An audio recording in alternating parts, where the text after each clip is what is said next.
Hello and welcome to Q&A with Pilar Palomero, the writer and director of Las Niñas, Schoolgirls, the award-winning film showing at AMPLIFY Festival as part of AMPLIFY Festival, an online film festival brought to you in collaboration with Cambridge Film Festival, Cornwall Film Festival, Brighton Cine City and Bath Film Festival as well.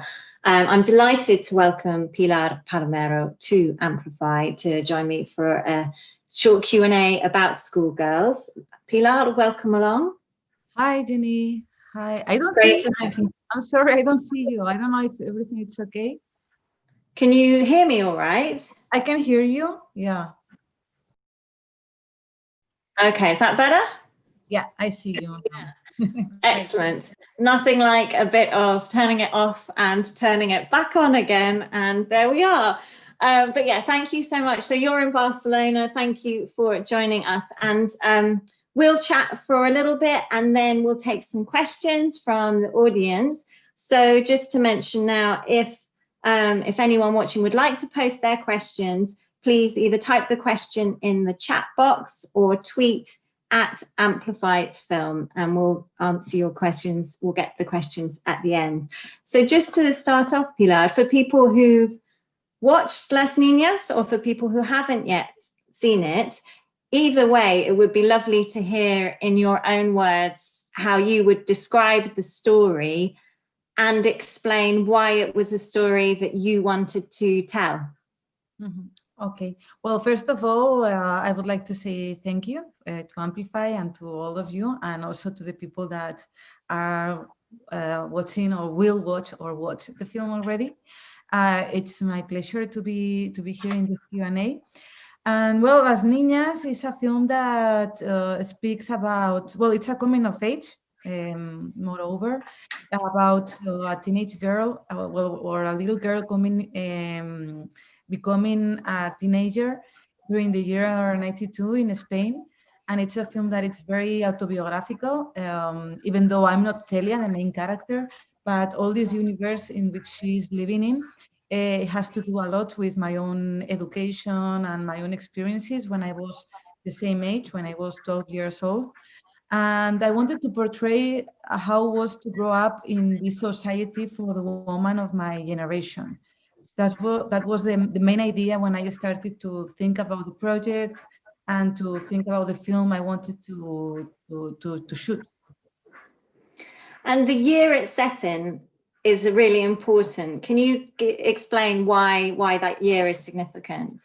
Well, the fact that the story takes place in the year 92, it's a little bit. I mean, it's not chosen at random, but at the same time, it's a coincidence because the year 92 in Spain was very special, and in the general memory in society of people my age and older generations, they all remember about it because it was the year of the Olympic Games of Barcelona, also the year of the Expo of Sevilla. And it was a time that Spain was living a sense of euphoria somehow, no? Finally, society felt that we could live without all this heavy weight of the past of the Spanish recent history, and Spain was already like a modern country and was liberated. But what I remember of the year 92, and mostly what I started to remember when I was writing the script, is that the year 92 was not that year we were all thinking about liberation and about modernity. What I lived, and also what many people of my surrounding lived, is that a society that was very much still in the past, no, with a very conservative way of thinking, also with a lot of traditions that were still important, and that for the year 92 were very too conservative. No, I don't know if I explained it very well. No, that's great. And so Celia, the main character, her sort of world, her class is shifted at school when there's a new girl. Can you tell us a bit about the character of Brisa? Yes, Brisa is a character that somehow she starts the click on Celia's trip, no, or journey. She's not. I mean, she's the catalyzer, but she's not the reason why Celia starts this trip. But she's the person that makes her to open a little bit her eyes to adulthood.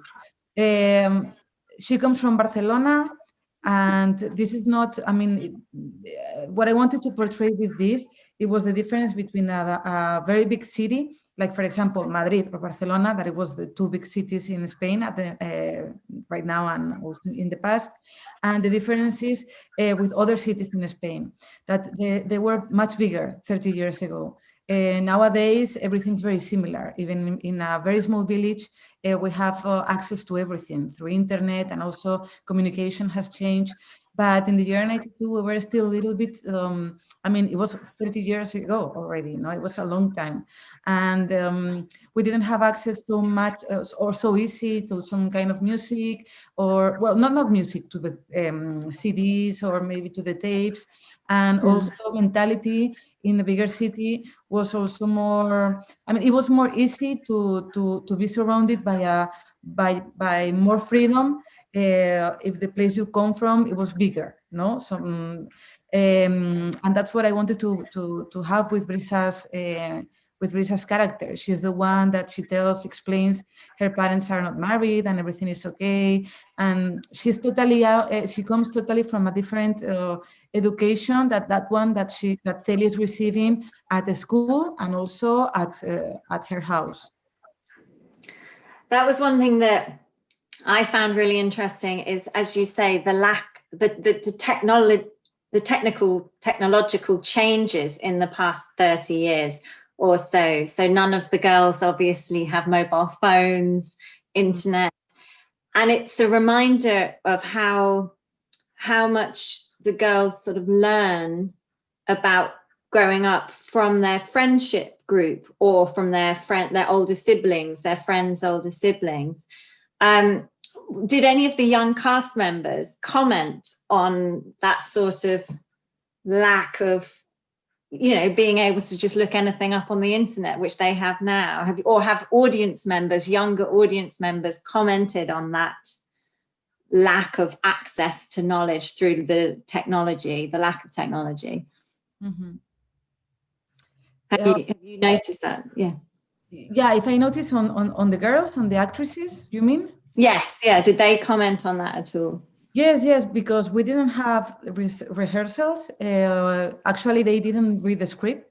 And what we did, instead of having like a traditional rehearsal, it was more about gathering together, and we were having some lessons.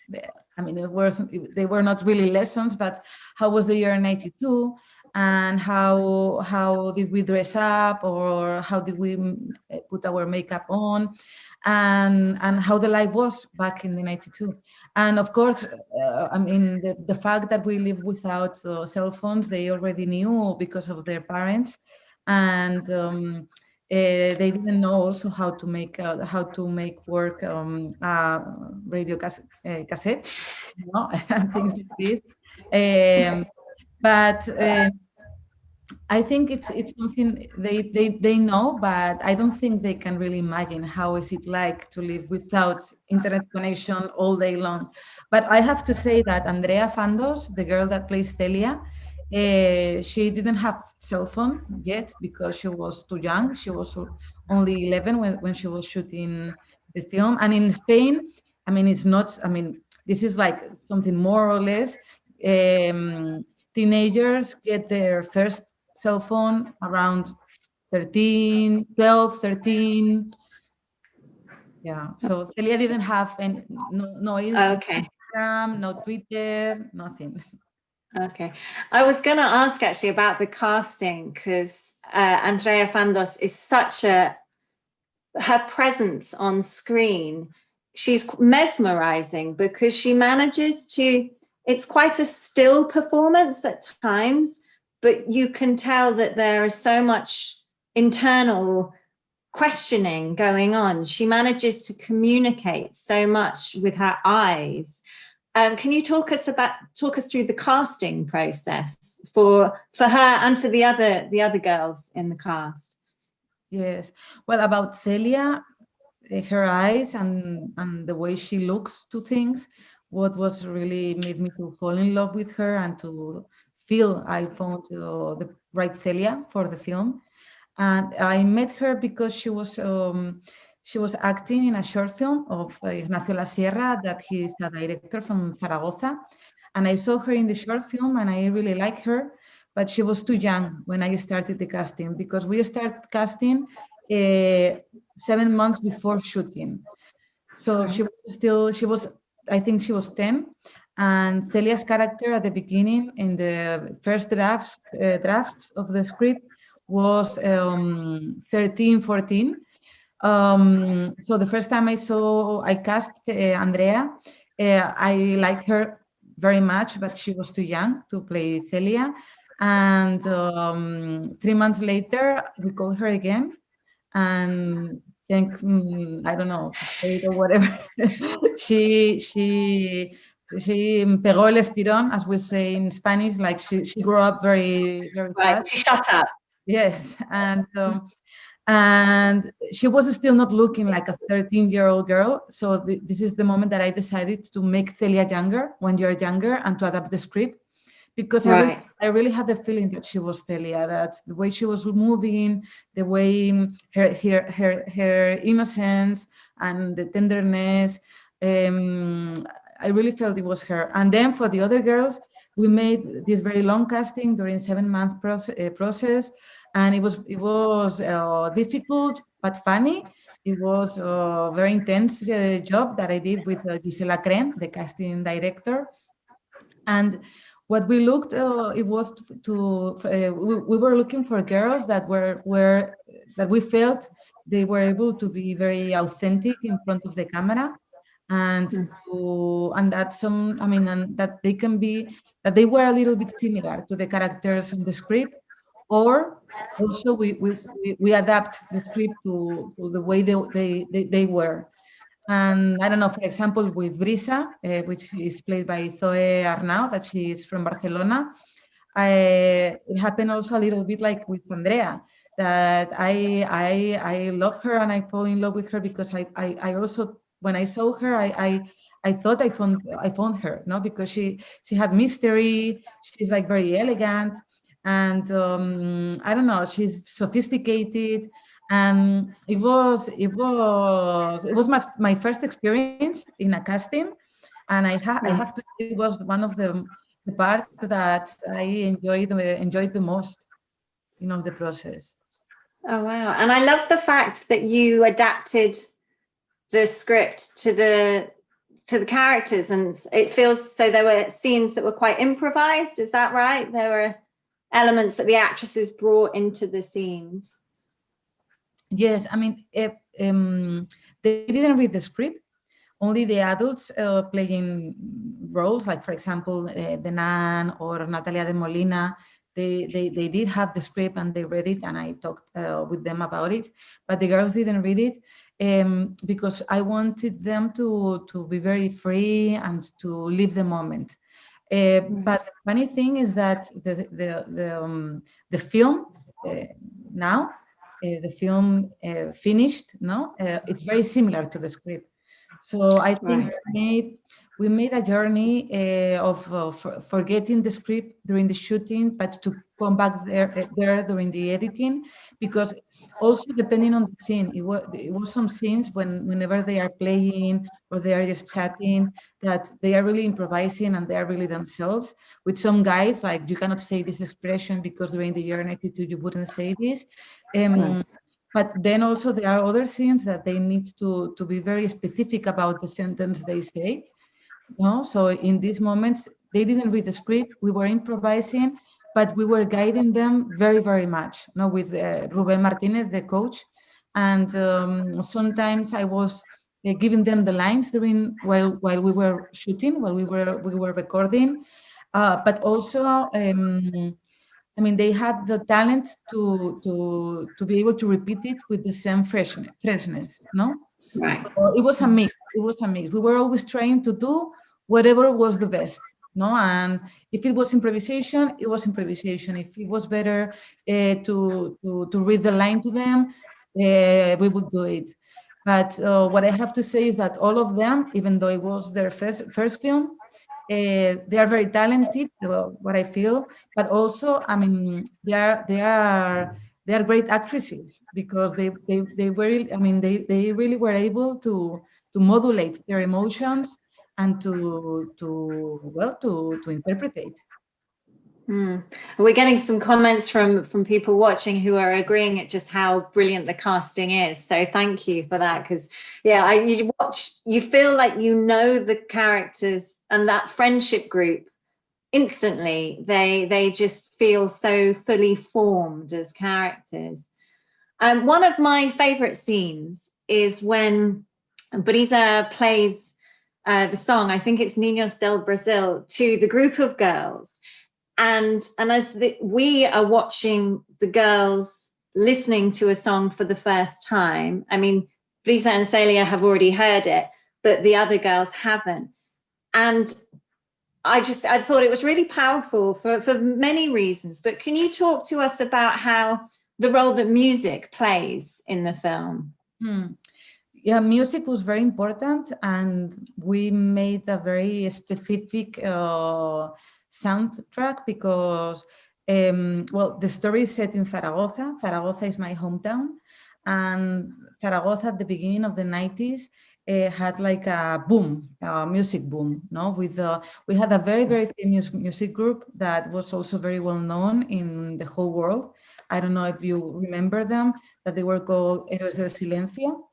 And it was like the first Spanish group that was really making into, like they were getting very, very, very well known abroad. And not only them, also Niños del Brasil, as you said, and Las Novias, Chimo Bayo. It was all music that was playing at that moment, and it was the music we were listening. And for example, in my case, my Brisa, in this sense, was my own brother and my own sister, because they are older than me, and they would come to our place with these tapes of music, and it's the music that we were listening with our uniform, no? And for me, it was very funny because sometimes we were walking through some areas in Zaragoza, and I remember gathering or hanging around with these heavy metal guys, no, and with punkies. It was like many different urban, how do you call it, urban tribes, and Yeah. and it was this strange mix of something very conservative, no, these little girls in the uniform with the Catholic education, and then also this wish and this music that was asking and was dreaming about freedom and about living life, no.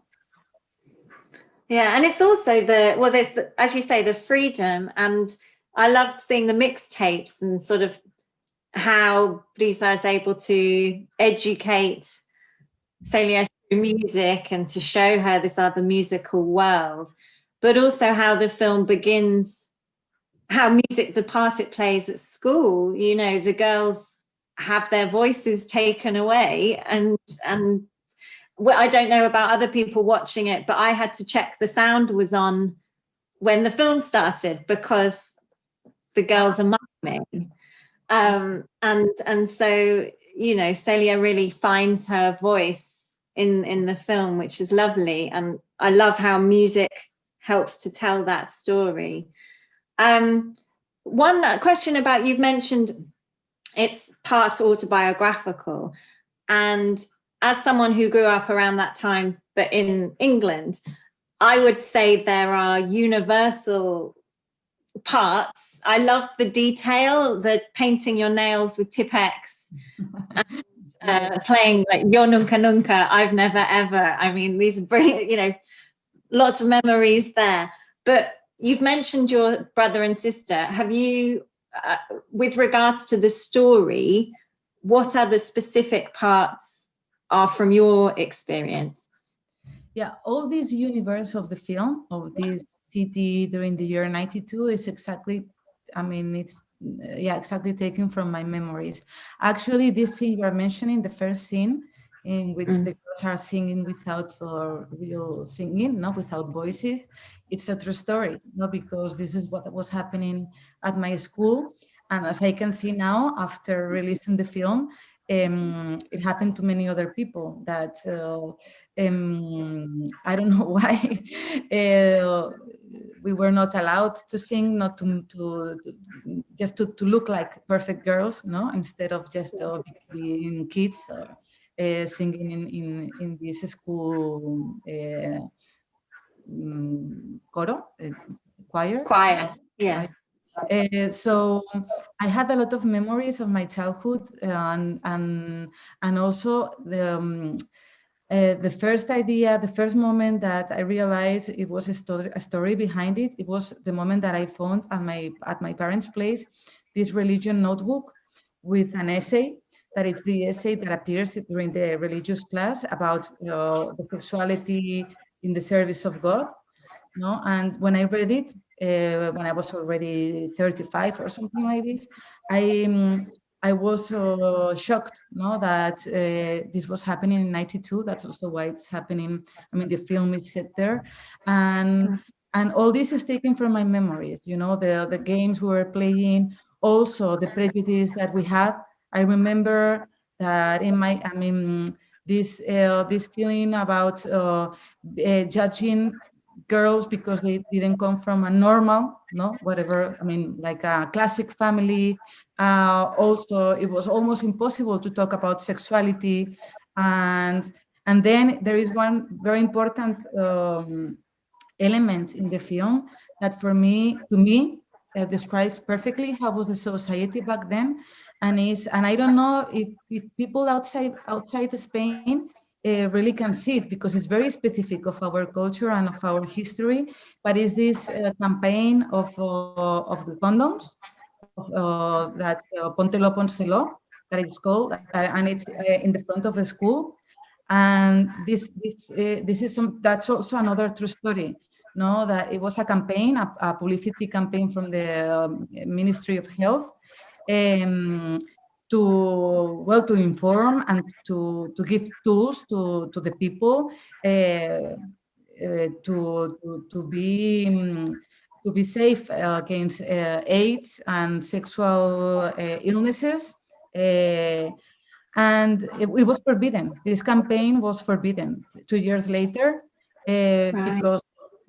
because they consider, some part of the society considered that it was instead of being an informative campaign, it was a campaign that was animando, no, that was cheering, no, youngsters to have sex. So, I see. Encouraging people to, go, okay, right. So I think this is the biggest contradiction in this at this time in this society. And I think this very specific ad of Póntelo, Pónselo, use it, or I don't know how is it translated in English. It is how society in the 92 was, and also is part of my memories and of this autobiographical part of the film. I see. Okay, no, that's great. Thank you for sharing that.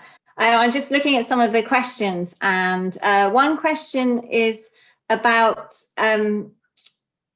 actors and the role of men in the film. Was it a conscious decision not to show really any men at all, give or take the odd doctor here or there? No, it was not a conscious decision, but I'm sure it happened to be like this for a reason. And I think the biggest reason, because it's not the first time I answer to this question. And I think the biggest reason is because when I was this age, when I was 10, 11, 12, my world, this biographical, autobiographical part of the film, my world was very feminine. At the school, we didn't have any men teacher. It was all nuns or all female teachers, and we were all girls. Boys started to be in my school like 3 years after, 3 years behind me. So for me, beyond my brother and my father, all my world was totally feminine, and that, I think this is the biggest reason for it. But for example, I love the main characters that appears in the film. The doctor, one of the doctors is my brother, I have to say, and the other one, the boy in the disco. Oh, he's so sweet. It's very tender, and also I love him. He was we didn't find the perfect guy to play this role, because he had to be like cute and not to feel it like something not nice. And one day we were in the office in pre-production, and the son of the makeup chief came, and it was him. I saw him and I was like, oh, this is the guy. It has to be Edu. So that's brilliant. Yeah. Brilliant. Also, another question about the identity of Celia's father. People in the audience have had lots of debate about who was he, what sort of a person was he? Can you shed any light of what you think Celia's father, what sort of a character he was? Mm-hmm. Yeah, what I wanted with this is that the audience have the same information that Celia has during the whole film, no? So that's also why I didn't want to make it more clear, or, I mean, it's not also that I wanted to make confusion about it, not at all, but what I wanted is not to have more information than the one that Celia has. And when she goes to see the village of her mother, and she can see the education and the lack of love in her life coming from her family, is the moment she starts to understand her mother. And in this moment, in very small places, to be a single mother was still being like something to hide and something to be ashamed of. And this is what I wanted to portray in the film, that how still in the year 92, to be a single mother, I mean, you could be punished by society because of being a single mother. And that's what Celia sees. She doesn't have the real answer, because the mom cannot even say it loud to her when she tries to talk to her. But she has the sense that her mother did something that was not right for society, no? And this is what I want the audience to feel. There's a real tenderness between their relationship. I think that was beautifully brought to life, was Celia's, even though they may not communicate with words, such a gentleness between them, which was really, really lovely to see that. And it was real also. In real life, Natalia and Andrea, it was, I mean, they had an amazing relationship. It was very beautiful to see them work. There's another question about scene near the end between her mother and grandmother, described as very powerful and understated. Had you always imagined a scene like that, or did it emerge during the writing or filmmaking process, or had you got that idea from the beginning to have that scene? Well, I really don't know when I had the idea, but I mean, in the film, the parts that are not autobiographical, they are also not, I mean, they are not invented. I didn't make them up. I made a lot of research, and I talked with a lot of people of mostly with friends, and friends that were living similar experiences, and also with some groups of single mothers. or that they were single mothers during the 90s. And also a radio program that I was listening in the national radio that was about this kind of hospitality house for single mothers that was closed in the year 87. I mean, because Celia was supposed to be born in the year 1980, like myself. Right. Right. So this kind of hospitality houses existed in Spain until the year 87. And I started to make a research, and I realized that, well, it's not that I realized, but I talked with them, and also I understood that the weight of this woman, that they had to run away from their houses because of these prejudices, but that the truth is that they were fighters and they were heroines because they were totally alone.